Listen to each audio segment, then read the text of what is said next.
Let's talk. It's time to have a conversation. My name is Richard Waldman. I'm a life coach, clinical pastor, veteran speaker, and author of Your Guide to a Better Way of Thinking. And this is an episode of our wellness and news channel called States of Mind and What They Create. Mental health is more than a word, a phrase, a story, a religion. It's a well-intended conversation that addresses the connection between our intelligence and the chatter in our head, and the fact that our brain has the capacity to create on its own. But all is not lost.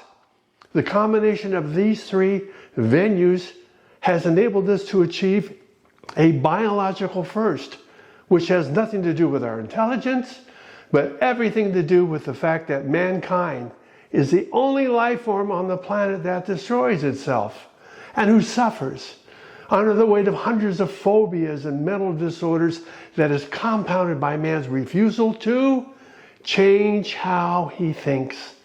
And this refusal to change how he thinks has been going on for thousands of years.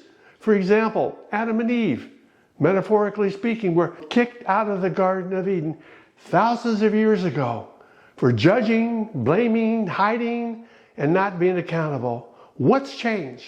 Nothing. And the sad part is, we haven't learned anything either. We're still judging, blaming, hiding, and not being accountable, and no one is asking or can explain in simple terms as to why we are so resistant to changing the way we think. In my opinion, today's psychology is an extension of yesterday's theology that speaks to who we are and what we are.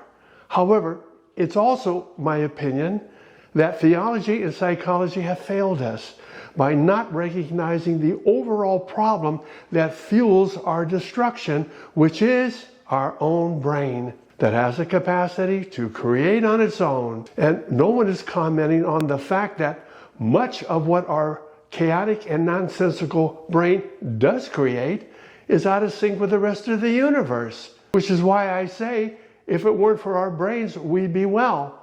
And it doesn't end there. We have been sabotaging ourselves all along by failing to recognize that we have been educated to live through the judgmental side of our personality, the side that our brain created, the side that Jesus railed against, that harbors a judgmental mindset, which is the most destructive mindset in the universe. Because it's impossible to have a negative or destructive state of mind without first being judgmental. Aside from all the negative stuff, the thought still exists that we can change the world, which is possible right here, right now, if we all agree to do just two very simple things consistently, which is this: start supporting each other instead of judging each other. Do you think that's doable?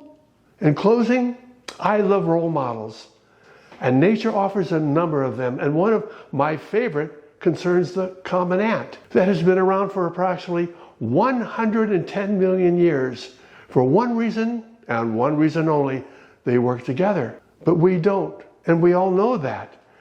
And I truly believe that we can change that by having the conversation that addresses the four mental factors that move us forward and the four that hold us back. Is it a cure? No. It's a place to start having the conversation to see what works and what doesn't. To learn more about how we can move the needle forward, check out steps 1 and 2 on the homepage of my website, www.abwot.org. If you have any questions, please don't hesitate to give me a shout. And thanks for being here.